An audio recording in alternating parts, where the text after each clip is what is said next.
I am so glad you convinced me that the family car should be the Defender 110. It is so beautiful inside. It's so comfortable, and it just feels indestructible. Yes, it really is. I've been waiting a long time for the new model to come out. The Defender 110, I'm telling you, it's my favorite car of all times. It's my third one. You know, I have stories of going off-road. The guy managed the group. He was like, what are you doing in this beautiful car? I'm like, I'm going off-road. He's like, are you sure? Because you can use one of ours. And then they look like Mad Max cars. I'm like, no, we're going to do this. And he was shocked. Wow. Well, it's great because the Defender has been reimagined for 21st century adventure, and its unparalleled off-road ability, as well as its robust interior, are invaluable whether you're headed towards uncharted territory or just a weekend of exploration. The Defender 110 tackles challenging surroundings with absolute confidence. The SUV conveys strength outside and in, featuring peerless technology like an intuitive driver display and an award-winning infotainment system. That's my favorite part, to keep you connected no matter where the journey takes you. Adventure is unique to everyone, and so is the Defender. Choose from the two-door Defender 90, the four-door Defender 110, or the larger Defender 130 with the ability to seat up to 8 passengers. You'll find uncompromising performance in all three. So pack up and go even further with the Defender 110. Learn more at LandRoverUSA.com/Defender. Capella University is rethinking higher education. With its game-changing FlexPath learning format, you can earn your degree on your schedule and fit your education seamlessly into your life. Imagine your future differently at capella.edu. This isn't your average business podcast, and he's not your average host. This is the James Altucher Show on the Choose Yourself Network. Today on the James Altucher Show. I never was the kind of person that learned through textbook at school. I didn't learn really going to class. I don't remember anything from college. I mean, I went to American University. The tuition at American University is $40,000 a year today. I don't know, it was way less when I went. I'm 50. But for $160,000 present dollars of a college tuition, I remember specifically one lesson at school. I actually call it the $160,000 lesson, but What was the lesson? I was taking an advertising class my senior year, and I was at a crossroads in my life. I was either going to go into the music business, which I loved, that was my passion, or I was going to sell a product called Aunt Franny's Brownies, because I had a roommate in college who had an Aunt Franny, and every month she sent us this shipment of brownies, and I don't know what she put in these brownies, but I was like, they made everybody laugh. I'm like, I can market these brownies. She was ahead of her time. See, so in other words, you don't know what you put in these brownies, but it's about to be legal in all 50 states. Right, exactly. And I'm like, they don't taste like the brownies I'm getting at the supermarket. No, but in all seriousness, I was like, these are delicious brownies, and I'm going to go into the brownie business. I'm going to sell brownies after college. For my final exam in this advertising class, my senior year, we had to create a fictitious brand from scratch, soup to nuts. Slogan, advertising, campaign, packaging, jingle, which I was good at, and present it to the class. So I'm like, I'm going to use this class as my R&D department. If the professor likes Aunt Franny's brownies and this campaign, I'm going to roll it out and go into the brownie business. So, I go up there and I start pitching Aunt Franny's brownies, and 30 seconds in, the professor says, stop. He goes, son, I want to know, what is your point of differentiation? And I said, I'm a brownie. I'm moist. I'm delicious. I could be gluten-free if you want me to be gluten-free. I'm home-baked. And he said, no. And he said, and this is the lesson. He said, son, there's 1,000 brownies that come out every day. Substitute brownie for restaurateur, author, manufacturer, lawyer, whatever you're going to do. There's 1,000 of them that come out every day. If you want to be great and make it in this world, you better be a much different brownie than everybody else.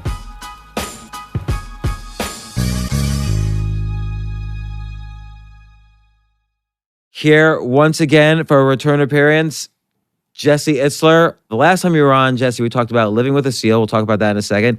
Now, this time your release date was yesterday, I think. Living with the monks. We're going to talk all about that. You spent a couple weeks living with a bunch of monks. we're going to talk about that experience. Living with a SEAL was you had a guy you call SEAL throughout the book moves into your house for 30 days, and you have to do everything he says while he gets you in shape. How's it going? It's going great. Thanks for having me back. Are you still in shape? You look like you're in shape. Are you still doing like SEAL level shape? No, I'm like I lost a lot of that, but I love to get back there. I don't know if I want to put all that work in right now. That was a lot of work. Like we talked about it already. I encourage people to listen to that podcast again. But I remember he would like wake you up at 4:30 in the morning in the middle of a blizzard and tell you to carry your kid and who was like a babe, practically a baby, and like run 10 miles. Yeah. No, I mean, a lot of that month that he lived with me and my wife and my 18-month-old son at the time was just the unknown. He just bombarded me with the unexpected. And at that time when he came to live with me, I was just in a routine. And my routine was get up, work out, go to work, come home, family time, and like probably a lot of us. And I was doing that repeat. And I just felt like I wasn't getting better. I was so in my routine, I was in a rut. And his our marching orders, or his marching order when he came in was, I'm going to get you out of your routine, but you have to do everything I say.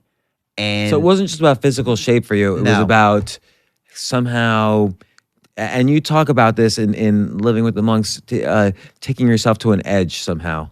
Yeah. And he definitely did that. I'm always looking for an edge. I'm looking, how could I be a better parent? How could I be a better husband? How could I be, get more sales? How could I run an endurance event faster? I'm always looking for edge. And the traditional way is, read books, hire a coach, go to seminars, etc. But for me, it's always been stepping into the unknown has been the best way for me to get an edge, and doing stuff that's hard. That's been the stuff that gives me long-lasting, memorable, in my memory bank edge. I want to address the concept of the edge because I feel like it's almost like when you wrote your first book, it was kind of this quasi-experimental way to hit that edge, and also, but the focus was also, it seemed to me, getting yourself in shape, getting yourself in this mammoth shape, because SEAL was such a almost inhumanly good shape. Right. But now you're carving out kind of almost a genre for yourself of getting into these extreme learning experiences, let's call them extreme learning or X learning, and then writing about it. Like it's almost like gonzo learning. You immerse yourself in an experience where you're going to hit that edge and learn from it, and then you write about it. As opposed to just writing one book, now you've written two, you're going to write others, I'm assuming, and this now has become your, not brand is the wrong word, but your thing. This is what you're doing. This is what people think of when they think of you. Mm-hmm. I'm enjoying it. I never was the kind of person that learned through textbook at school. I didn't learn really going to class. I don't remember anything from college. I mean, I went to American University. The tuition at American University is $40,000 a year today. I don't know. It was way less when I went. I'm 50. But for $160,000 present dollars of a college tuition, I remember specifically one lesson at school. I actually call it the $160,000 lesson, but What was the lesson?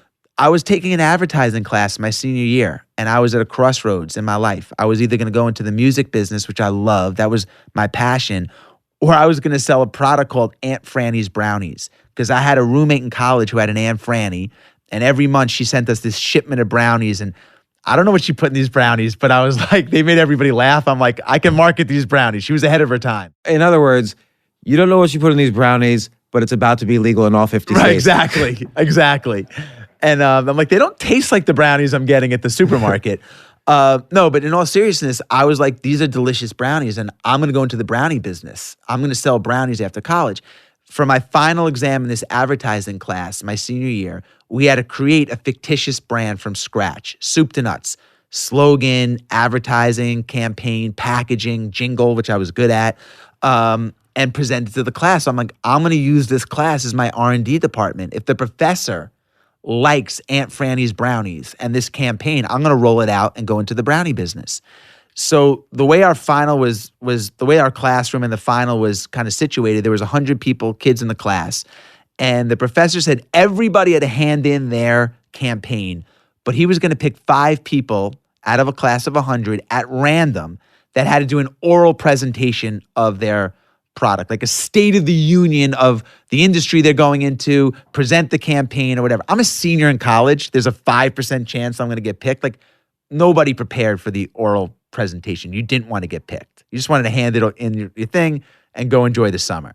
So I walk in for the final. He says, all right, I'm going to do this the Democratic way. Everybody write down your name.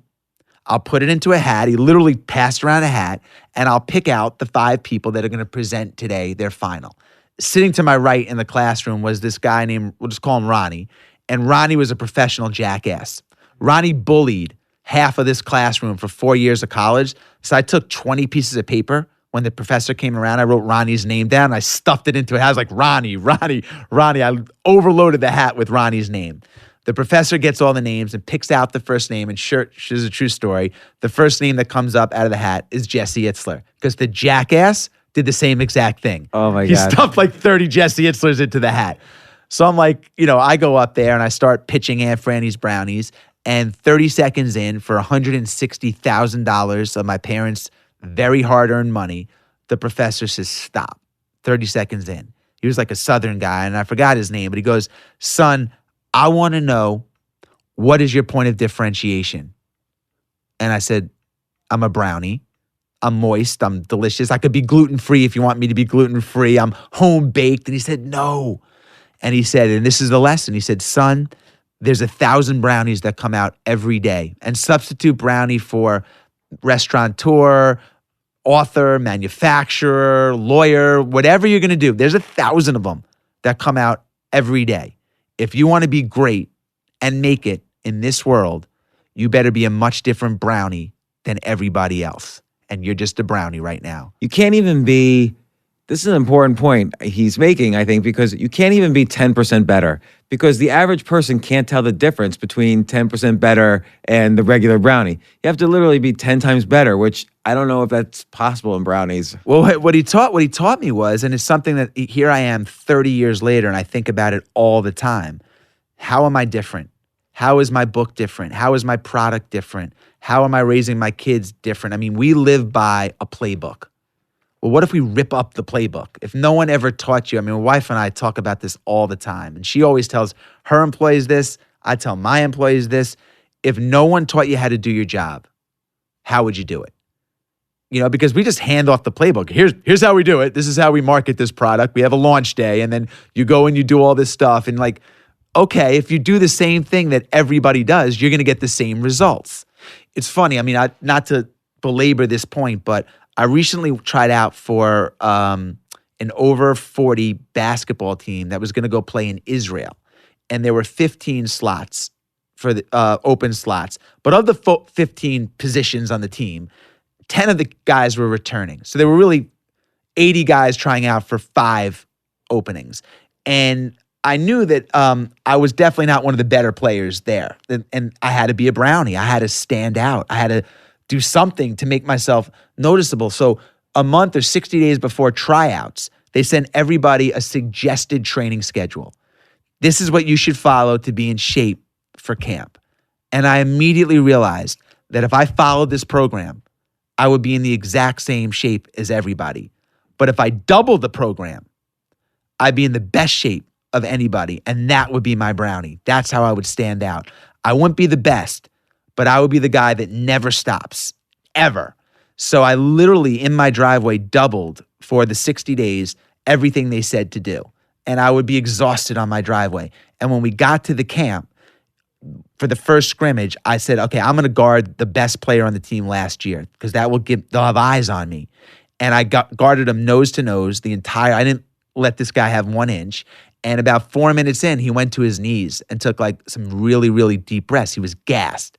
And I said to myself, he wasn't on the driveway. He wasn't on the driveway with me. He didn't do what I did to get here. And I knew at that moment I was going to make the team. And so, did you make it? I did make the team. But my point is, I made it because I was a different brownie. I ripped up the playbook, and I got different results than the other 80 people that went for the tryout. Well, it's interesting because if you look at your whole career, there's a saying that several people on this podcast have said, whether it's entrepreneurs or athletes or musicians, go where it's least crowded. So you've done this. We're going to get to living with the monks because your whole career now with writing and these books and these experiences you're having is related to this. But your whole career since like you got out of college is you go to where it's least crowded. You were one of only 2 white rappers in the early 90s. Now there you lost to Vanilla Ice, sort of. Right. But it's debatable what lost means. But certainly that wasn't a crowded space at the time. You then started this company, which nobody, I don't even know. I mean, I know how you came up with the idea of the company. You've written about it a couple of times, but making these kind of almost anthems or for sports teams, that was kind of a unique business. There was nobody really corporatizing that idea. Right. Then the marquee jets, the jet card, private jet card business was a new type of business. It was brand new. So it wasn't even that you were trying to be the 10x better brownie. You would go where there was nobody else. Yeah, and same with coconut water. We had to create the category. Right. It didn't exist, and that presents a tremendous opportunity, but also challenges because there's an education around people. There is and there isn't. But like for instance, take the sports business. You people came to you first. You were making money first. You were succeeding first. Yeah. Sometimes people have an idea and they say, "Oh, can you give me $10 million to implement this idea?" Nah, just get a customer first. Then the next customer will come if you're good or not. Yeah, I think the theme for me has always been like ready, fire, aim. It's been like I feel like I don't have enough time to get experience. It just takes so long to get experience. So I've always been like, when I've had an idea, get the advantage of being the first mover in the space. And don't try to write, for me, take years of research and experts and business plans and all that stuff. And I'm not against that. But my thing has always been like, get my foot in the door as quickly as I can and figure it out along the way. But it is interesting though, because let's dive on that a little bit. This is a chapter in your book. One of the things you kind of derive from your experience of living with the monks is sort of towards the end of the book. You have a section, experience is overrated. And you're talking about that now, and yet in some things, there's this whole concept that in order to be the best at something, you have to put in 10,000 hours of deliberate practice. So that's one school of thought of learning and being the best and being the top of your field. On the other hand, there's a lot of evidence, like you're suggesting, that if you look at something with beginner's mind, fresh eyes, that you're going to come up with your own unique ways. Maybe what you're doing is you're borrowing from other skill sets where you put in the 10,000 hours and then using the skill sets of other people that you hire or work with. So there's this idea that experience is overrated, but you still have to kind of borrow from the experience of others to really make it happen somehow. I mean, I think the 10,000 hours, I think there's a place for 10,000 hours. If you want to be a professional swimmer, you have to put the hours in. You want to be, a professional basketball player, you have to put the hours in. If you want to be an entrepreneur, I think sometimes, I don't think you need all that. I really don't. And there's plenty of examples of people, mega successful entrepreneurs that didn't go to college, that didn't go to high school, or, and just did it on creativity, opportunity, breaking the rules, doing it differently, being a brownie. And so I think there's a place for both. But I think there's also a lot of people who have lost opportunity trying to take the time to get 10,000 hours. Well, it's interesting. I had that idea. Oh, I'm so mad I didn't execute. Someone else beat me to the punch. Yeah, because you're trying to wait for the right time and have the right experience. And very often the timing isn't right. Timing is like a big excuse. Time's never right. And, I don't have enough experience. I'm going to spend years doing it. And then once I have the experience, I'll do it. By then there's 4 competitors that have that first to market advantage. Yeah, no, I agree. And there's a book, Smart Cuts by Shane Snow. He's been on this podcast, and he talks about the presidency. How if you look at most lists of who the best presidents are, usually people think, oh, you have to be in Congress and the Senate, then maybe vice president, then president. But actually, it's the people who have had the least experience who end up becoming the president. Like everybody told Barack Obama in 2008, wait your turn. And he's like, no, I'm just going to do it. Right. And he did it. So Right. he was senator for 2 years.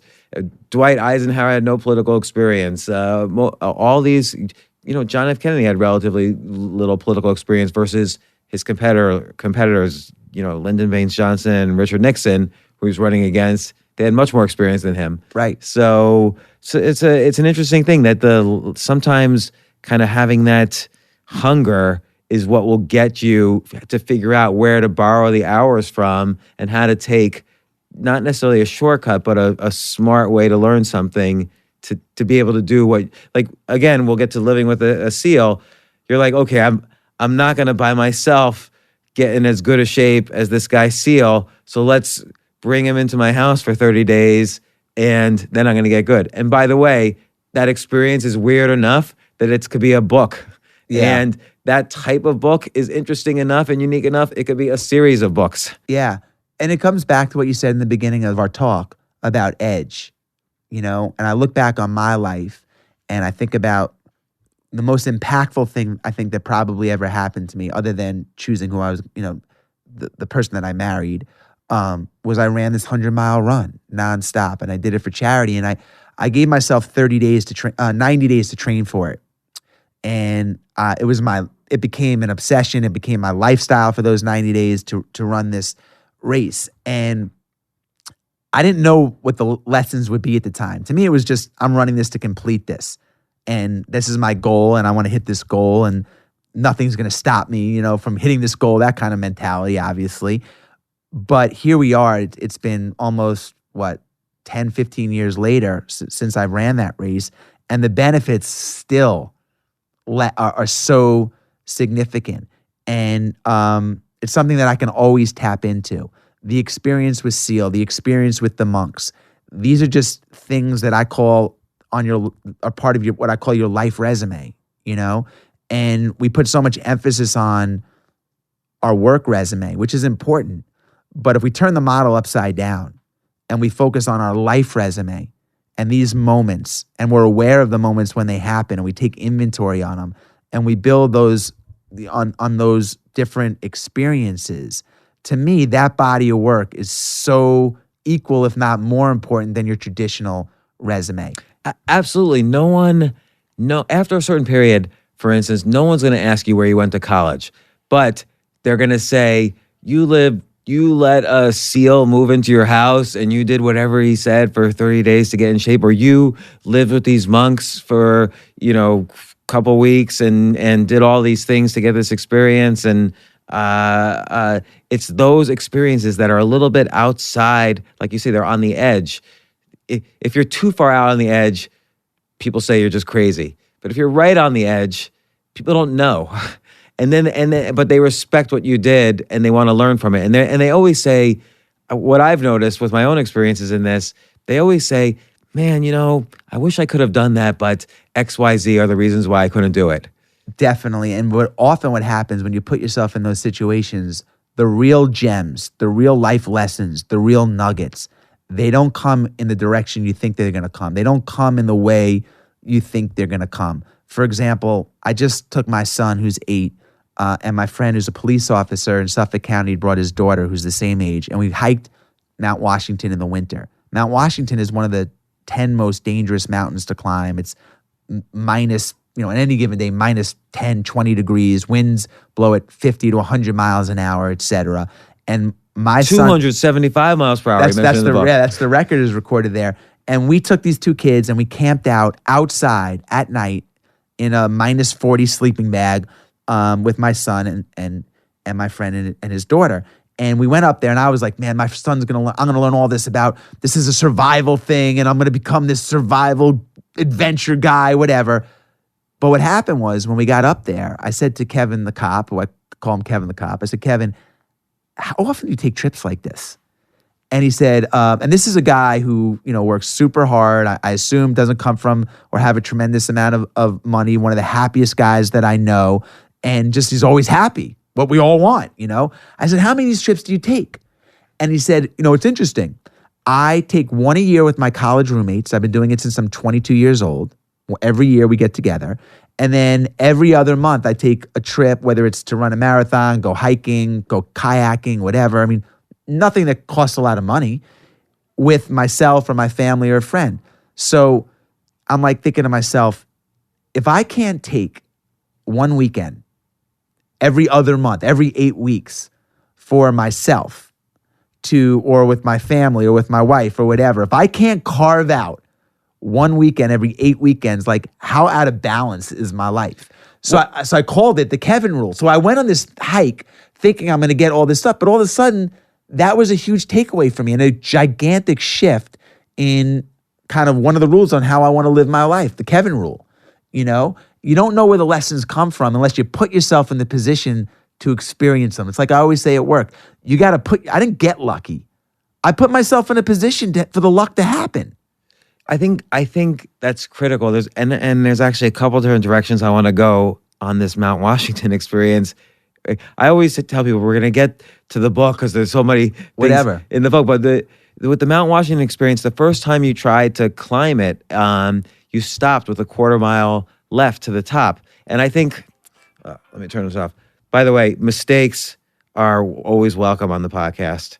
Perfect. You stopped the first time a quarter mile from the top and you went back because you correctly realized, okay, I did a ready, fire, aim. Right. And maybe I need to recalibrate. I think that's a key lesson of ready, fire, aim is that they're sort of in parentheses and not be stupid. Because you have to be able to fail and go back and then ready, fire, aim again. I think too many people do ready, aim, fire. And like you say, they're too late in many cases, like, oh, okay, 20 other people did this before me. But if you're doing ready, fire, aim, you have to be able to say, okay, I know I'm only a quarter mile from the top. I can make it, but I'm going to go back and try again next weekend. Yeah. And that's part of the ready, fire, aim philosophy and part of the edge philosophy is you don't know what's at the edge because it's the edge. Correct. And the other part of that I would say is that, the goal doesn't change. The goal was to get to the summit of Mount Washington. The script changes, how you get there changes, but the goal remained the same. So when we didn't get there, the goal didn't go away because we failed. Okay, we failed. We got to go back. We'll go back 9 times. We got to get to the top. I got to see what this damn top of this mountain that everyone's talking about looks like. So the goal never changes. It's just the course to get there changes. And I think that was a really powerful lesson for me. And when you marry that with urgency, we live in a world where urgency is just so important. At least, I believe it is. Right, because Sarah told you, your wife told you, oh, so you'll try again another year? Yeah. And you're like, no, next Saturday. Yeah, we went up and I got back and everybody knew I was trying to get to the summit of Mount Washington and people were texting me and I'm like, we didn't make it. And people are like, you failed? It's only a 4.5 mile climb, but it's the conditions and the weather that's the real issue and the visibility and the wind. And I'm like, no, I didn't make it. And I said to Sarah, I failed. And she said, well, sweetie, get a tour guide that can help you navigate. You don't even know what you're doing. Get a tour guide, go back next winter, break in your boots, etc. And I was like, next winter? I'm going back on Saturday. And I flew back to New Hampshire and I went back because there's no guarantee what next winter looks like. Yeah. Although look at the experiences of you and Sarah. So Sarah Blakely, your wife, started Spanx. She was very good at having an incredibly unique idea, but then doing aspects of it were ready, fire, aim. Like she got the Neiman Marcus deal before she figured out the manufacturing. So that was very much ready, fire, aim. But she really planned out the product for many years. She did. While selling fax machines. Like she did an extreme ready, aim, fire until the right moment. And then she was like, okay, now ready, I'm getting the Neiman Marcus deal or whatever deal it was. And then figuring out the manufacturing. She was ready, aim, fire. Right. She obsessed on the product and which rightfully so.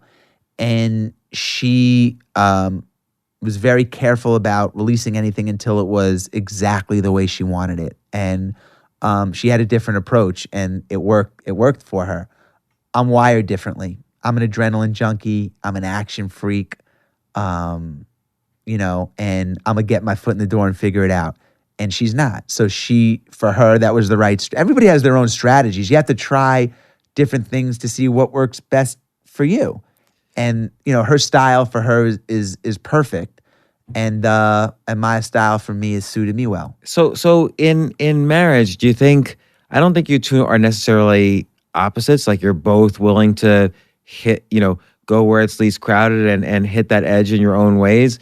But do you think it's more similarities attract or opposites attract? Because there's aspects, and you can see in the banter in the book, there's aspects where you're opposites, but I see there's a lot of similarities too. We have very similar values on our friends, our family, our relationship with time, etc. And the areas where we're very different, and there's a lot of them, add for newness and adventure and excitement. So I think that's a really good mix. But the values, our core values, are very similar. And you talk about your relationship with time. This comes up a lot in the book, Living with the Monks. It seems like you go through this math quite a bit where, okay, I'll have, I'm making this example up, but I'll have 20 more. I visit my parents. Someone could do this analysis. I visit my parents every summer. I have maybe 20 more summers with them. That means I might only see them, let's say 18 more times. If I see them 18 out of those 20 summers, I better make sure out of those 18 times, because it's only 18, that each one is, the maximum enjoyment visit I can have. So you do that kind of math quite a bit, where you break it down. How many times will I have to enjoy X kind of experience? Like, playing with my son, or hiking this mountain while I'm still in good shape, or writing these books, or doing whatever. It seems like that kind of math you have the mind for it. Because it makes me super present, What's a concrete example? Because I just made up an example. A concrete example is, are your parents alive? One of them is, yes. And how old is your mom or your dad? My mom's 77. And where does she live? New Jersey. Okay, and how often do you see her? Not as often as I should. A couple times a year? Yeah. So let's say you said she's how old? 77. Okay, so the average American lives to be 78. But let's say your mom lives, another, knock on wood, she lives longer. But let's say she lives 5 years. Most people would say I have 5 more years with my mom. But if you only see your mom twice a year, you don't have 5 years with her. You have 10 visits with her. Right. So each visit's at 10% of the time I will see her. Correct. And if she lives to be 78 and you see her twice a year, then you have 2 visits with her. It's not, you don't have 365 days. You don't see her 365 days. You see her 2 days. So when you have to, I love reverse engineering the rest of my life.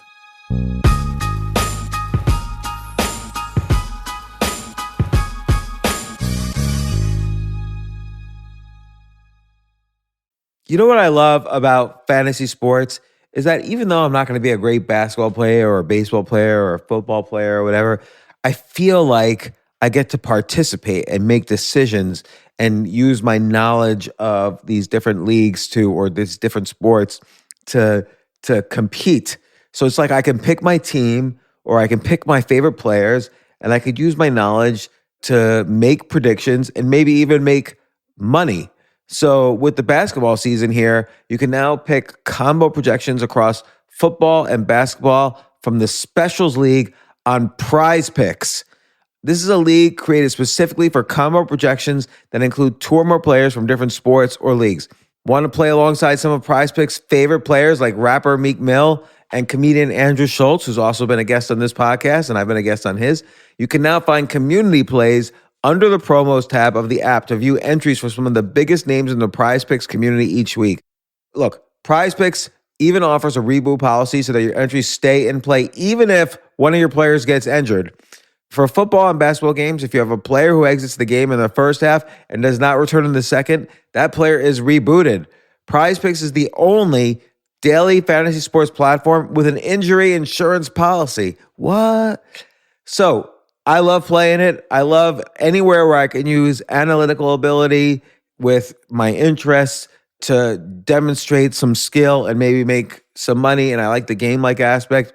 I do wish they had chess as a category on prizepicks.com, but I'll settle for what they've got. Maybe I should make my own fantasy chess league. But in any case, I love Prize Picks. Go to prizepicks.com/James. Use code James for a first deposit match up to $100. That's the easiest $100 you're ever going to make. So that's prizepicks.com/James and use code James. Daily fantasy sports made easy.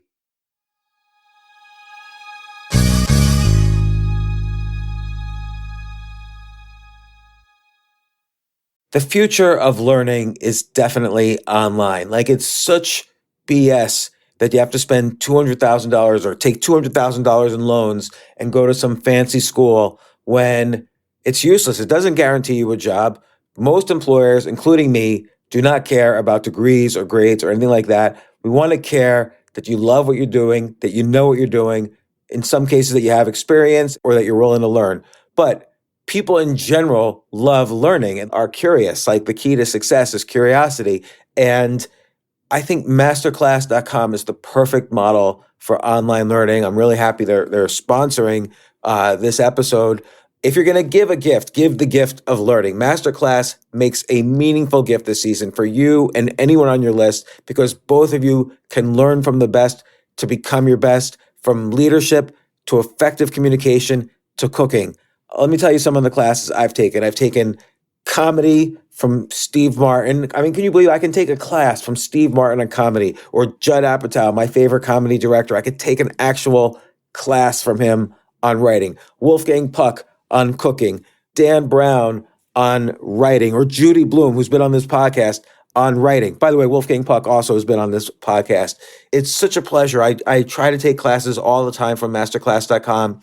And whether you're watching Masterclass on TV or listening in audio mode in the app or on their site, the quality speaks for itself. It's like these Masterclass instructors are your own personal mentors that are going to help you reach the next level.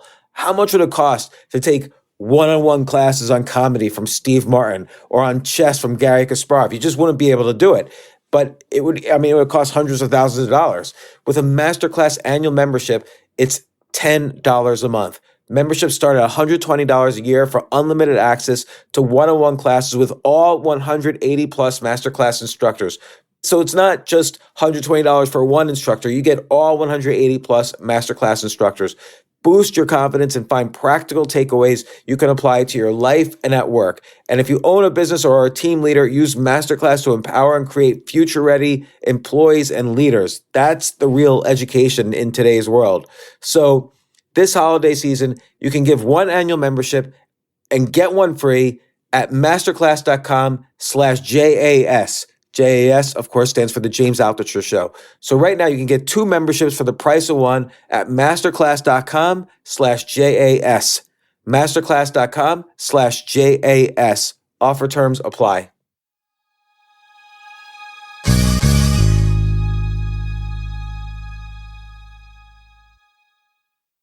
AI might be the most important new computer technology ever. It's storming every industry, and literally billions of dollars are being invested. So buckle up. The problem is that AI needs a lot of speed and processing power, so how do you compete without costs spiraling out of control? It's time to upgrade to the next generation of the cloud, Oracle Cloud Infrastructure, or OCI. OCI is a single platform for your infrastructure, database, application development, and AI needs. OCI has 4 to 8 times the bandwidth of other clouds, offers one consistent price instead of variable regional pricing, and of course, nobody does data better than Oracle. So now you can train your AI models at twice the speed and less than half the cost of other clouds. If you want to do more and spend less, like Uber, 8x8, and Databricks Mosaic, take a free test drive of OCI at oracle.com/advance. That's oracle.com/advance. Oracle.com/advance. Yeah, so like, what's an example in your life that you've used? And you have a ton of examples in the book, but it's such a formula for you. It seems. When I reverse engineered my parents, and my parents are both in their late 80s, and I realized that I only see them a couple of times a year, that's unacceptable to me. So I can either accept that I only see them twice a year, or I could say I'm going to see them every month. And when I'm with them, that time is incredibly more valuable because I recognize how precious it is as a percentage of the time that I have left with them. I can give a million examples. That's the most obvious and real one that comes to mind. But again, let's use the number 78. Let's use that as a magic number because it's a fact. And, that number changes once you hit 50 and if your parents are alive. But in simplest terms, the average American lives to be 78 years old, which, by the way, we're lucky because if we were born 100 years ago, the average age is 45. So we're going to live almost twice as long as maybe our as a generation before our parents, just because of when we were born.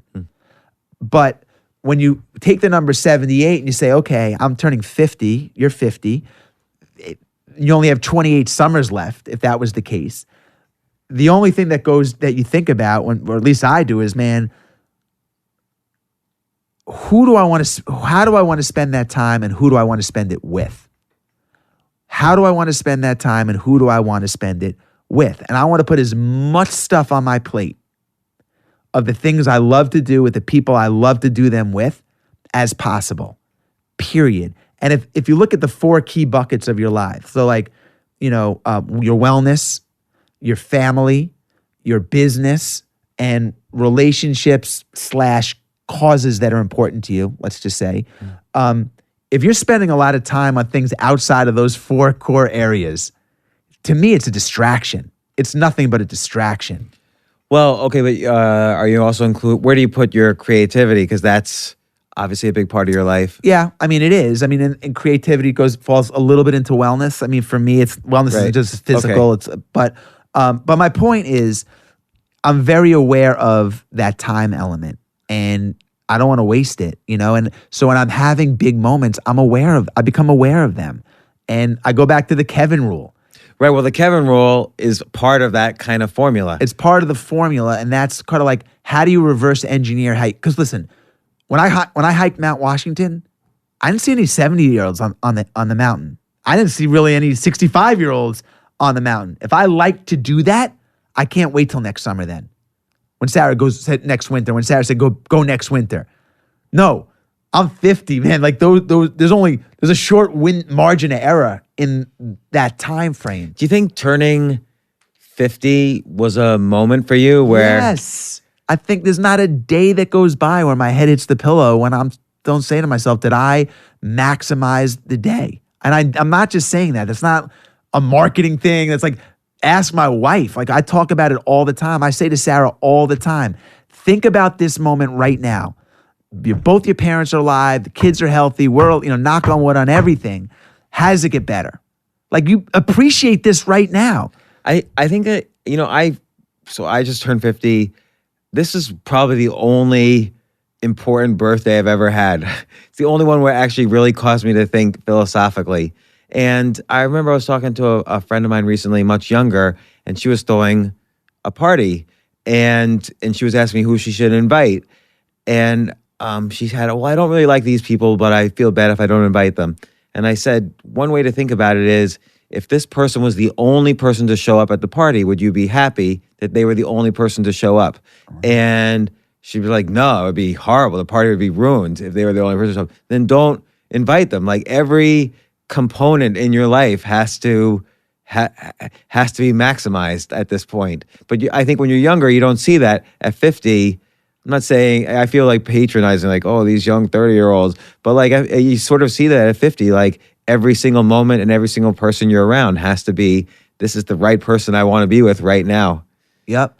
And, I agree with you. I think just being aware of it. I mean, 50 I didn't think 50 would have an impact on me. And I feel like, how old do you feel? How old do you feel? I feel the best I've ever felt in my life, to be honest. You feel like you're in your 30s? I remember in my 20s playing basketball and like being tired in 3 minutes, and now I could play for as long as I want. Like, not that I'm in such great shape, but I feel like in my best shape for some reason. Right. I don't know why. That's good. No, I think I've been eating healthier. I've been aware of my age the past few years, so I've just been doing everything healthier. Yeah. Well, I'm it's had a big impact on me, and to the fact that 30 years out, we're going to be 80 and it goes like that. And the 70s, you can't do in your 70s what you can do in your 40s and 50s. I mean, I hope we can.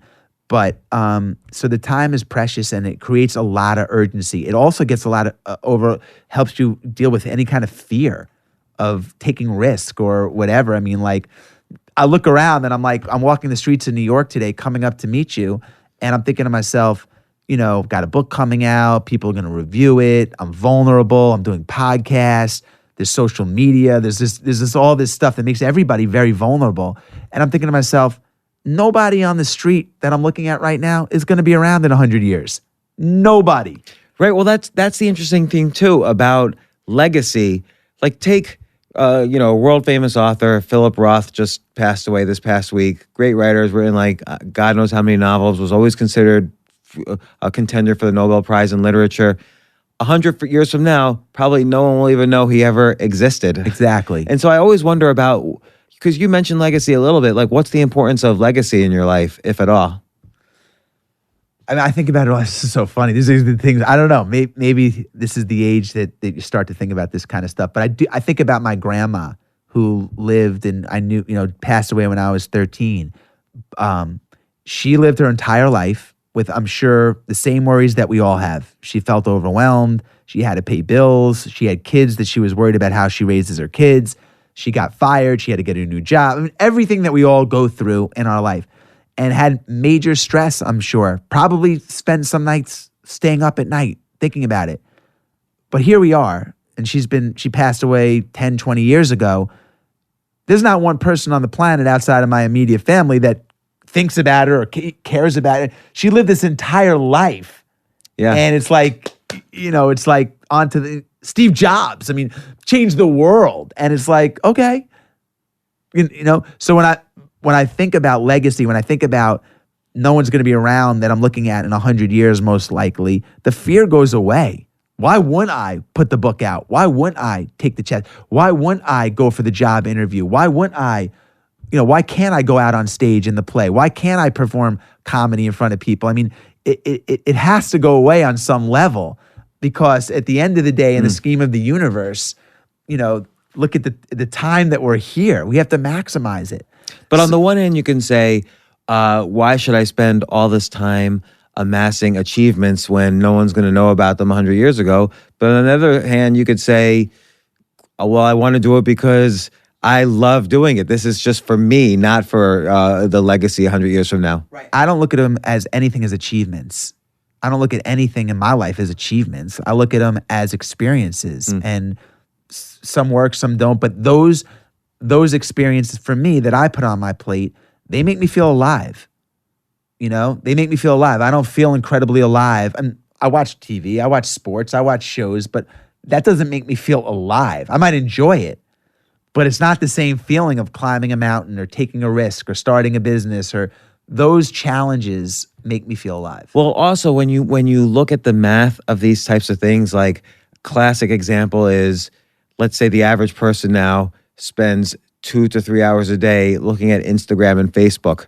And then you add that up, that's, 700 or 800 hours a year. And then over the next, 30 years that we'll be alive, that's 24,000 hours.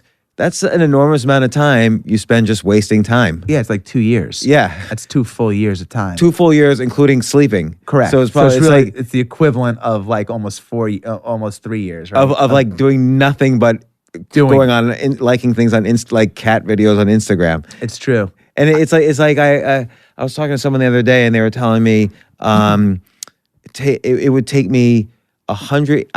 This guy was saying to me, I've never watched Game of Thrones. It would take me 180 hours now to catch up on Game of Thrones, but in 65 hours I can get a pilot's license. Yeah, exactly. So I love that. Listen, all this talk about time and this and that. I think for me, when I look at what's my enemy. I mean, I want to stay healthy for my kids. That's a goal of mine. And so that's one thing, that's super important. And then the other thing is my enemy is the clock. There's so much that I want to do. We have so much opportunity. My enemy is the clock, man. I want to get it all in before the clock runs out. Just for your own, like these are the things you want to do. I have the opportunity. I'm alive, man. I feel fucking alive. Like I'm living and I feel like there's a lot that I want to do. And my fear is that I can't do it all.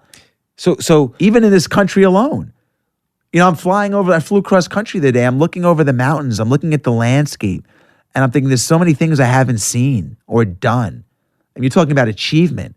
Are you kidding me? There's so much that I want to do. And my enemy is the clock. Yeah, because it's not just, I mean, you have to have high quality of life too. You have to be healthy.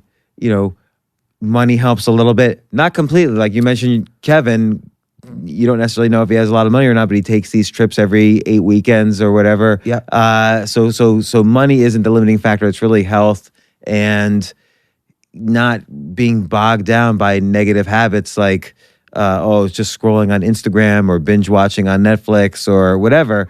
But then I think also you've created for yourself now a structure by which you could experience these things and kind of report back from the edge. So now you have this second book. I think this second book is really important, not just in terms of the subject, but because now it sets up third, fourth, fifth book. It sets up a way you can do these experiences and then understand them and process them and write about them. Because when you write about them, that's when it's like you're experiencing them again and you're able to sort of process what you learned again and really think about it. So Living with the Monks, it's a similar, I'm going to call it a similar agenda almost as Living with Seal. You're getting yourself healthy in a certain way that's at an edge. So maybe how did you I hate to ask the classic question, but I have to ask it, which is how did you decide to do Living with the Monks? Well, I feel like I did the physical side with Seal, and I wanted to explore the spiritual side. And monks, I didn't know much about monks or monasticism or anything. But I knew that they were perceived to be the masters, and I wanted to go into the unknown. And this was part of my life resume. You know, what an amazing experience to be able to go to a monastery and kind of report back to those, I don't expect anyone to go live in a monastery, but I did it for you. And how could I pull some of the wisdom of this 1,500-year-old tradition and apply it to my hectic and modern life? And so I decided to go live on a monastery. And again, it's like, I'm going to say it's like Living with a Seal in the sense that you want to do something that the way you described it was you wanted to break the routine. I wanted to get better. It goes back to edge. I wanted to get better, and I wanted to just be a better dad, be a better husband, live my life better. And that's what led me to Seal, ultimately. I didn't plan on writing a book about it. It happened organically. He came and lived with me, and I'm like, wow, this should be cool to share with people. And this time, it would, the same kind of hunger for getting better and having experience led me to the monastery. And I went with no expectations. I lived with 8 monks, 4 of which have been on the monastery for 50 years. I detached from my phone. I detached from everything. My family. I spoke to my wife once from a landline. And I went up there really with no expectations other than let me experience it and see what comes of it. And again, as I was reading it, I was thinking this is another example of Ready, Fire, Aim. First off, you didn't know what kind of monks they were when you got to the door. Like I think maybe you thought they were Buddhist monks, like, you write about Thich Nhat Hanh, and his monastery, he's a Buddhist monk. These were, I guess, Orthodox Christian monks. Yes. And, the other thing is there are silent retreats out there. Like there's Vipassanas that you must have researched at some point. There's all these kind of, either yogic or Buddhist type of monasteries you can go to or retreats where you can do these, silent vows for a week or two. You found this one place and you did it. How much of having these experiences is the lack of planning part of the adventure? A lot of it. Like you said you're an adrenaline junkie. Is part of the adrenaline not planning? And part of it's not planning, part of it's the unknown, part of it's not talking myself out of it because, over time kills all deals. Because you researched Thich Nhat Hanh and that convinced you not to do it. Right. If I would have really researched this, I probably first of all, to keep the lights on at the monastery, the monks breed German shepherds. So there were 11 German shepherds, 8 monks, and me. And they're world-renowned dog trainers. So every week, new dogs were coming in that they were training. I'm not really a dog guy. I like dogs, but I don't super click with dogs. It's not like they run over to me. We're in a room with 8, 9 people here. I'd probably be the last one they'd sniff. So you're lucky. Like, to interrupt, I hate dogs. And every room I'm in with a dog, I'm the first one. They sense that it's like I'm negging them in a bar, and they like jump on me and want me to like them. And it's a whole other thing. I'm trying to avoid getting a dog right now. Okay, It's another all right. story. It sounds it sounds like that. We should talk about that. No, so I think if I would have researched it, I might have said, "Oh, I don't know." So it was just better off for me to just go and experience and not have any preconceived, ideas of what it was going to be, because that could lead to disappointment. I just went like with the mind of, I'm going to go experience this. I want to live in the culture, and I want to see, where those nuggets of treasures and wisdom or lessons lie. And you had no expectations on what that wisdom would be. No, I mean, a silent retreat, I've read about people that have gone to silent retreats, and I've heard about it, and I just felt like that's not what I was looking for. I wasn't looking for religion. I wasn't lking for silence. I was looking for experience. And again, one more thing I could put on my resume. And I was going to see, like, what does it feel like to detach for 15 days? I'm super attached to my phone, and I get distracted very easily. I have 4 kids, work, wife, parents are getting older. Same thing same challenges as everybody has. And that was leading to a lot of distraction. I felt like I was losing my superpower, which is my intuition. I've relied, you get a 900 on, you don't know about this, but when you get a 900 on your SAT, you got to rely on instinct and gut. I feel like that was almost it's a compliment. I know, but based on my looks. No. I have glasses and curly hair, so you must have gotten a 1600 on your SATs. No. But I mean, I know true. You went to a good school. Did you? Close. Okay. All right. Good. I didn't want to say anything, but first impressions. That's hilarious. Well, I didn't. I got half of that. You doubled me. You 2x'd me. So I've relied on my gut. And I was losing it. That superpower. How did you sense you were losing it? I just wasn't making decisions that I had made in the past. Not bad decisions. I wasn't making bad decisions, like doing anything, nuts, but little things that in the past would like lead me in the right direction, where that voice wasn't talking to me anymore. Is there like a specific people?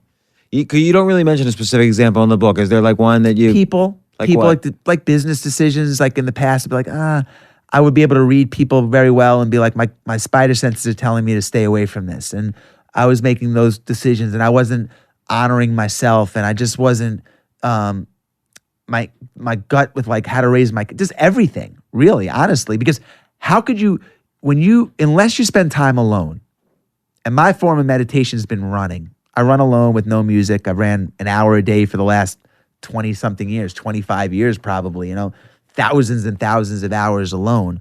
But unless you spend that time alone, it's very hard to be in tune with your gut. I rely on Siri now. I ask Alexa my questions. I go to Google. I can get anything at any point by pushing a button and asking. And I'm bombarded by information. I'm bombarded with texts. I get real time. I can see news unfolding in schools and this and that, and watch it like I'm there, And all of that there's some positives to that.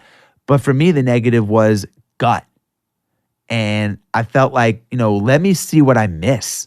What don't I miss if I go away? Like, what's going on? Let me take some inventory, man, and see like, let me look inside me, and let me just get forced to think. Thinking is a lost art form. I don't even spend time to think. My wife had to set up a fake commute. We live 2 miles from her office. It's a 4-minute car ride.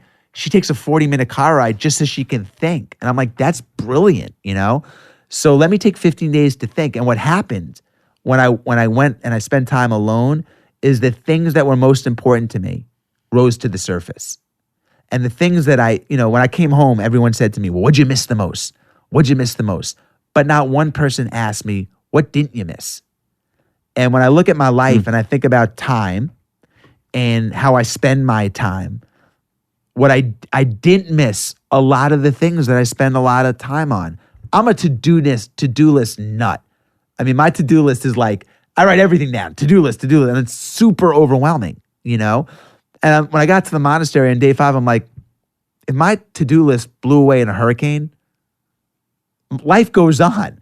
Like, I'll survive it. It's really interesting because there's so much advice about to-do lists, and I never do to-do lists because I feel if something's important, I'm just going to do it. You're gonna do it. Like right now, if something happens that, okay, you have to do this, okay, and if I really decide this is what I have to do, that's what I'll do. I don't need a to-do list to tell me. I'll know what's the priority thing for right now. Yeah, the monks just had do lists. Like, they had a chore in the morning. They didn't move to the next task until the task at hand was fully done. So like my to-do list, if I get to 75%, I feel great. I can cross it off my list and I feel great. It's very, that's an amazing feeling when you It's a dopamine hit. Yeah, like you get to cross something off. There was no time limit. The monks, there is no time. Time doesn't exist. So they could take their time until it's done with 100% effort. And you'll appreciate this. I remember that one day they had a retreat at the monastery. So they had hundreds of people come up for a weekend retreat. And after the retreat, they said, Jesse, you're going to clean the dishes, which I was happy to do. And I went in there and they bring in 100 dishes and then I start cleaning them. And then they brought in more dishes and more dishes. And I'm looking over, there's like 500 dishes. And I said to one of the monks, I said, this is going to take me forever. Like, how am I going to clean all of these dishes? And he said to me, you don't have to clean all those dishes. You just have to clean the one that's in your hand. And I was like, wow. And once I realized that, it put my feet back on the ground of where I was. And okay, let me just go and one at a time and focus on what I'm doing, Jesse. Don't focus on the 500. Focus on the one. And they perfected monotasking. I thought that I was taught to multitask, and they reversed that thinking. And they're monotaskers. And they do it with precision and effort and love. And it was just a whole different way of watching people go through life. And it was amazing.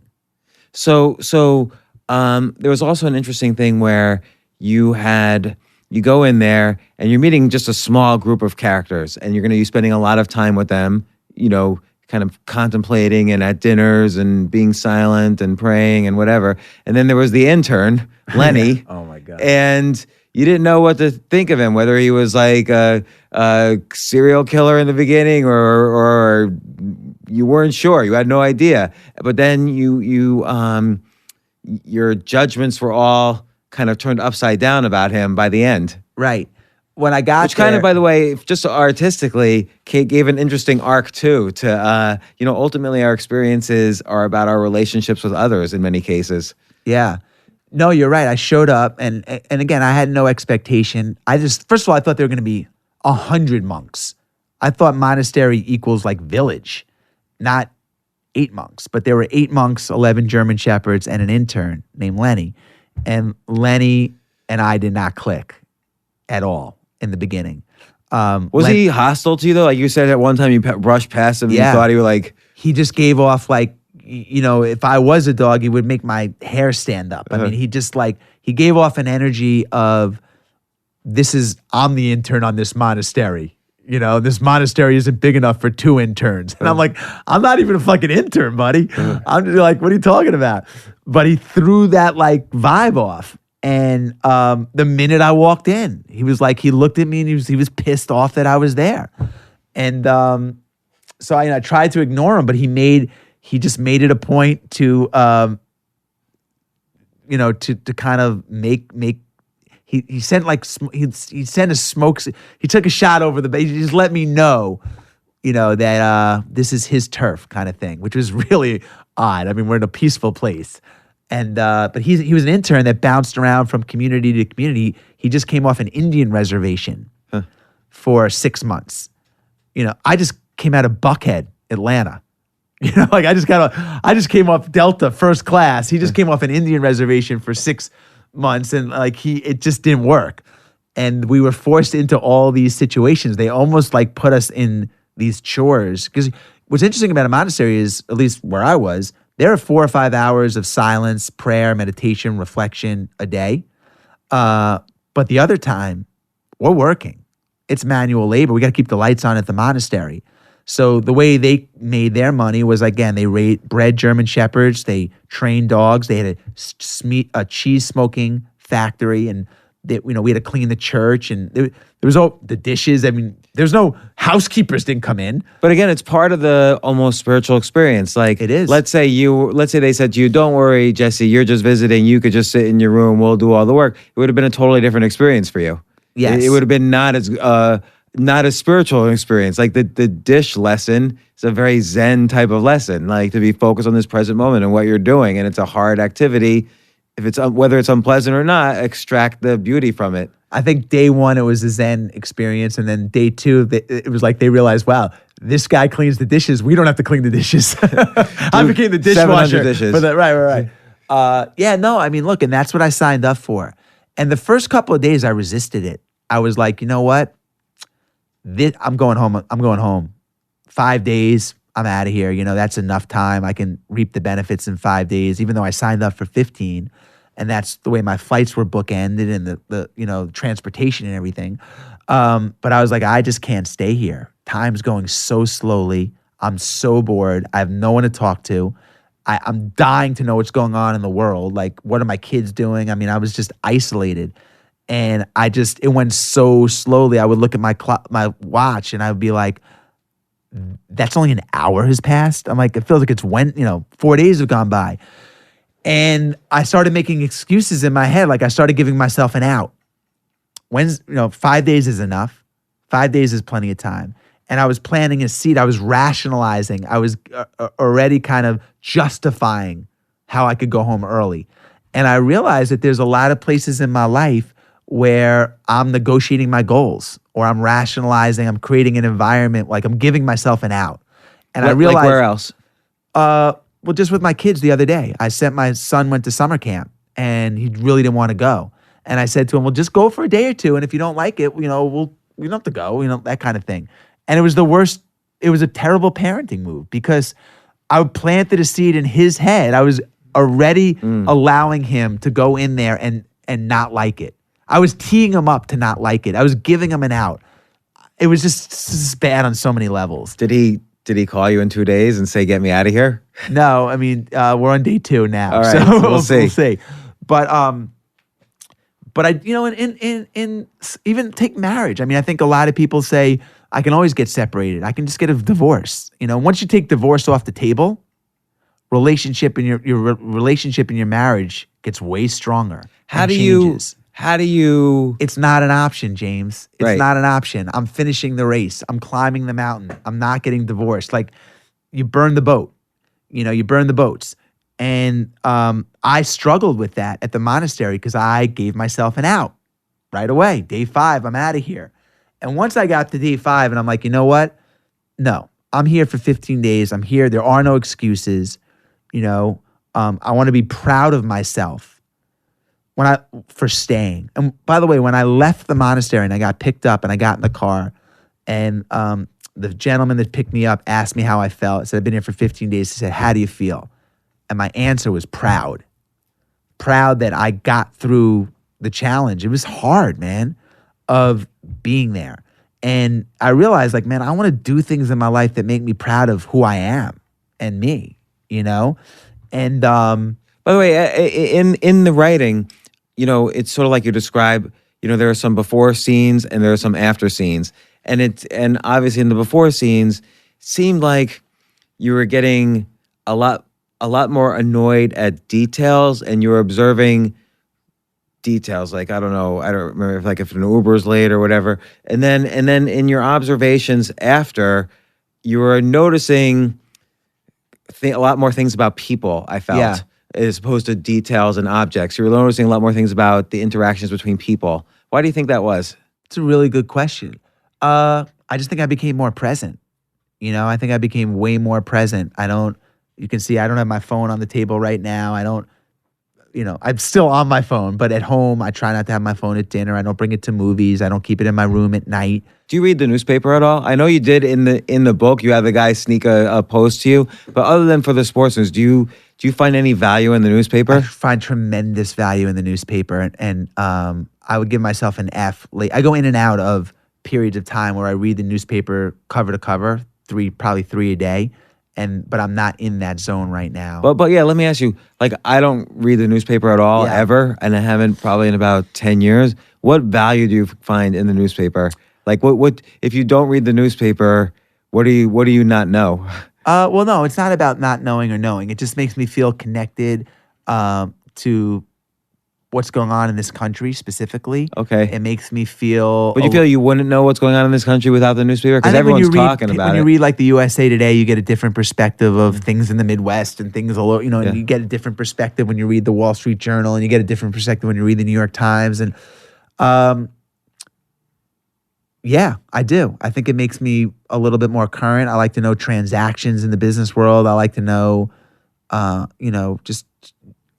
yes. I think there's value, tremendous value in it. Because there's math there too, in the sense that, okay, if you're going to spend 2 hours a day being informed about what's going on in the world, that adds up as well. It does, but 24 hours is a really long time.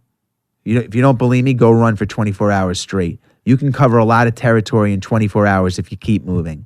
24 hours in a day, you can get a shitload done in 24 hours if you don't dilly-dally.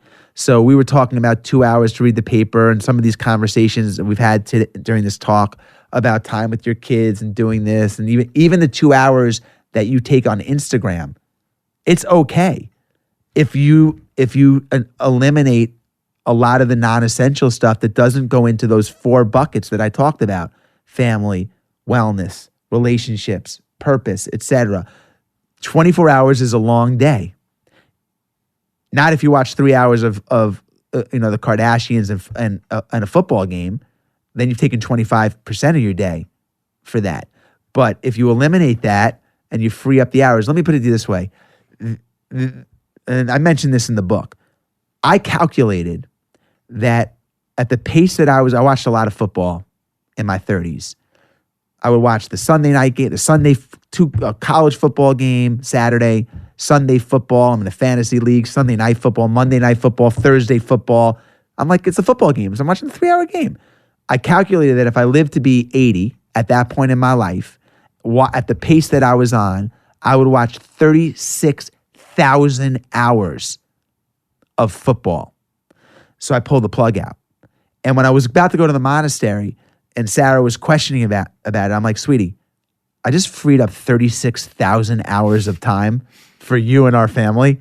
I'm spending a little slither of it at the monastery. When you don't dilly-dally, when you eliminate, when you pull the plug out, it frees up time, man. You want to take 2 hours, you can take 2 hours. I could write a pie chart. I could take a very simple pie chart of 24 hours in a day. And I do this. I take 3 hours a day for myself, pretty much every day. And it's cumulative. Is that where you put your running and things like that? Yeah, it's running. It could be anything. It could be running, sitting in a sauna, reading the paper, doing nothing, going for a walk. And it's cumulative. 30 minutes here, 20 here. But when I'm in my time, I'm not feeling guilty that I'm not with my wife or my kids or at work. And when I'm at work, I'm not feeling guilty that I'm not with my wife or kids. And when I'm with my kids and my wife, I'm not guilty that I'm not. I'm very aware when I'm living in those buckets, because I don't want to resent my wife or my boss or anyone for taking away things that I like to do in my 3 hours. Like if I couldn't run, I love to run, because my wife said, you got to do this and go over here. But I would resent her. I'd be like, you can't dictate, like, that's my time, like it's the only thing I have. So that pie chart, 3 hours are for me. 7 is for sleep. Sometimes I need 6. I could be way out of balance on sleep if I'm launching a new book or company or whatever. Maybe that's 3, but generally I need 6 or 7 hours, 3 for myself. The average American works a 40-hour work week, 8 hours a day. That still leaves 6 hours for your Instagram, for your commuting, for your meals or family or whatever. My point is, it's a long time, 24 hours, man. It's a long time. It's just, how do you spend it, And it's still respecting that time. Yeah. Like each hour.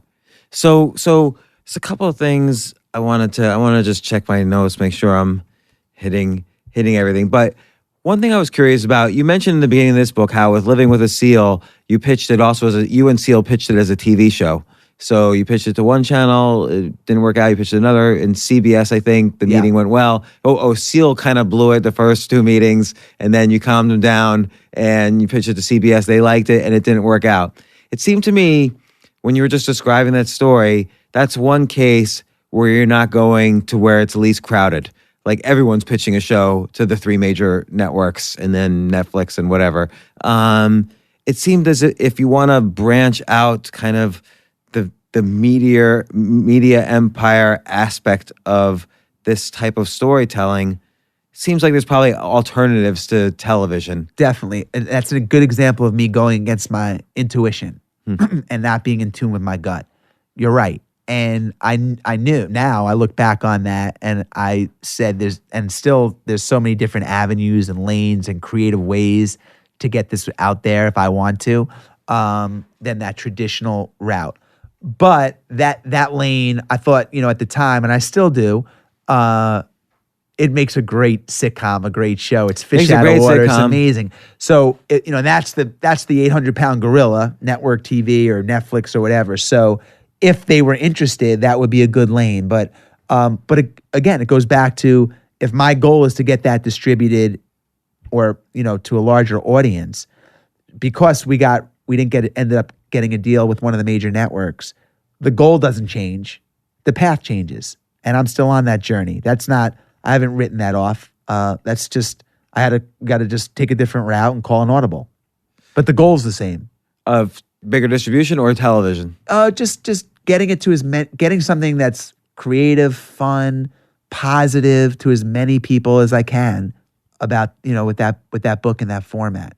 And I love the format so much. Like you must, I'm sure, and your agents here, I'm sure you must be thinking of, the next 10 different things you could kind of immerse yourself in this, in this edge sort of way. Like, what are some of the other topics that you're thinking of? I know you've spoken about it in other interviews. I've been giving it a lot of thought, and I think if you overthink it and plan it and it's not authentic, it won't work. But my passion is, I've only eaten fruit until noon for 27 years. In commemoration of that, by the way, I've only did fruit until noon today. Okay, perfect. We got something in common. I've been lately, after our last podcast, I did only fruit until noon for about 2 weeks, and then I switched. But I usually do some protein for breakfast, but I did fruit until noon today. I'm going to see how long I could try it again. So there was a book called Fit for Life that was written that changed my life. I read it. It was written in the late 80s. But I love to live with Harvey Diamond, who wrote that book and kind of remix Fit for Life. So I could talk for hours about this topic, but that's something I'm really passionate about. I feel like that's the book I was meant to write, and because I live it. And so fruit till noon is something that and it wouldn't just be about eating fruit till noon and the benefits of it. It would just be a different kind of wellness book, more on common sense than science. So what would be like another common sense thing? The fruit for till noon common sense, by the way, is just that fruit is digested in a different way than other food groups, requiring less energy, which gives you more energy in the afternoon, when you need it for the day. Well, let's go against common sense for a second. So we've been taught through multiple campaigns, millions, billions of dollars, breakfast is the most important meal. Have a big breakfast. You're taking a test today. My mom used to tell me, you're having a test, have a big breakfast. Well, we know that if you eat a big meal, digestion requires more energy than anything else. You have a big meal, you get tired. Thanksgiving, you want to go lay down. Who says breakfast is the most important meal? Nabisco? I mean, who says that? Flintstones vitamins. Now you're hitting the hot button here. Another 1970s thing we grew up on. We grew up on them, but we didn't grow up on them with the same formula. A lot of the foods that we grew up with, I grew up on Big League Chew. I grew up on Raisin Bran. There's a lot of things that I grew up on where the formulas have changed. We grew up on sugar, not aspartame. We grew up on regular sugar, not high fructose corn syrup.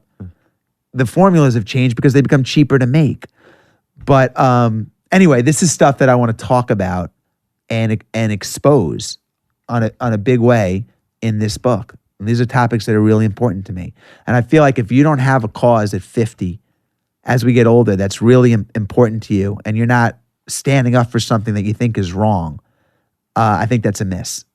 I think we all need something at that second and third chapter of our life that is meaningful, that will take a position on something that means something important to you and stand up for it. And, I look at Flintstone's vitamin. I'll use your platform to talk about it. I look at Flintstone's vitamins, and on the packaging, it says that it's the number one. You can pull it up. It's the number one recommended vitamin, kids vitamin, by pediatricians. Number one vitamin recommended by pediatricians. It says so on the packaging. So they must have surveyed thousands of pediatricians, I assume, and this was the number one vitamin of choice. If you look at the ingredients in Flintstone's vitamins, let's separate the main ingredients: sugar, aspartame, etc. I believe 3 to 5 of the current ingredients are banned in 10 nations. They're deemed so dangerous that they're banned in Norway and so all these countries in Europe. How in the world could a doctor in his right mind suggest to a little infant or a 2-year-old that this is of all the amazing vitamins we have in this amazing country we live in, this is the vitamin I suggest you take? I'd like to see one doctor raise their hand and say, this is my choice. It's on the packaging. I like Bayer to put together a list. So without knowing, like my gut is, doesn't the FDA check their labeling and confirm it? Like, isn't there a legal? Yeah, well, they would say in the doses that these are in the doses per vitamin that this is esteemed safe or whatever. They say the same thing about tobacco.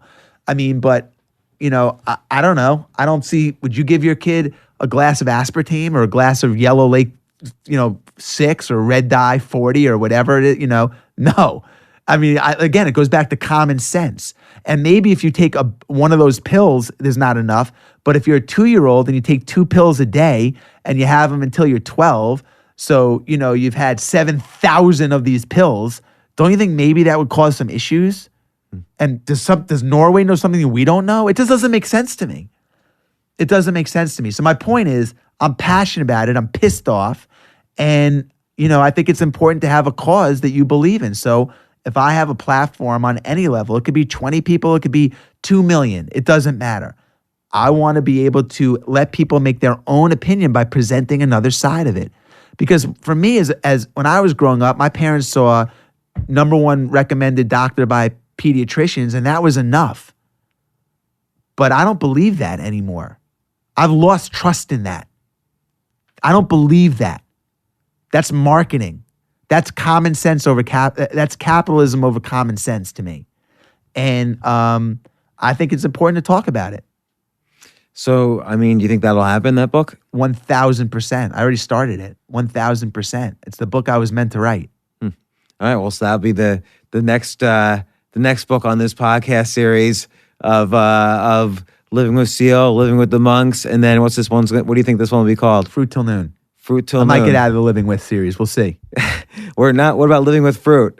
If you would have me as a guest, James, you're out of the Airbnbs now. It could be, Living with Altucher. That would be an interesting experience. We both could eat fruit till noon. You could do it for a day. We could, there's a lot of this. There's stuff in common, man. I think we could learn a lot from each other. Yeah, I would try. In one interview, you said you wanted to learn chess. I could show you chess. So that would be cool. And have our breakdancing background from the past. You know what? There was one quote in the book that I really liked. If you're present in everything you do, it's like receiving a present. I thought that was a great quote. And I think that was in the dishes example as well. Yes. And it's true. I mean, I struggle with being present, and I still struggle with it. But I'm more aware of it now. And the moments that I am present, especially with my family, they just are so much more meaningful and memorable. So again, you're not always going to be there. I'm on my phone a lot still, but I'm aware of it. And again, as I reverse engineer the rest of my life, it's something that I got to work on and and try to get better at? Well, I have a feeling we could probably talk for like 20 straight hours about all these different things. I thought the book was great. I thought Living with Seal was great. So much stuff I learned. The great thing about having a podcast is I get to like read the book, and then I would never just call you up and ask you like 2 hours worth of questions about the book, but I could get you to come on the podcast and we could talk for 2 hours about the book. So it's great for me. So thanks once again for coming on the podcast. Listen, It's always such a fun time. I feel so lucky that you had me back. So I appreciate it. I love what you're doing.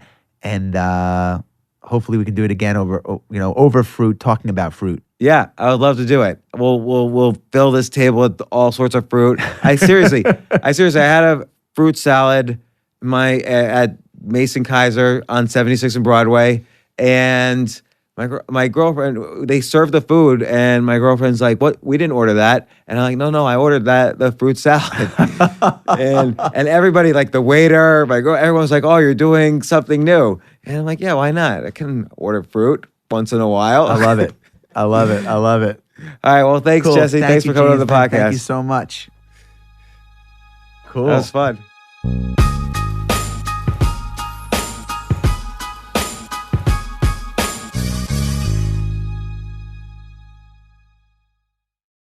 AI might be the most important new computer technology ever.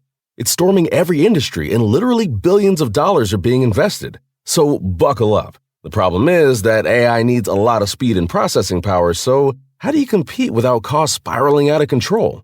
It's time to upgrade to the next generation of the cloud, Oracle Cloud Infrastructure, or OCI. OCI is a single platform for your infrastructure, database, application development, and AI needs. OCI has 4 to 8 times the bandwidth of other clouds, offers one consistent price instead of variable regional pricing, and of course, nobody does data better than Oracle. So now you can train your AI models at twice the speed and less than half the cost of other clouds. If you want to do more and spend less, like Uber, 8x8, and Databricks Mosaic, take a free test drive of OCI at oracle.com/advance. That's oracle.com/advance. oracle.com/advance.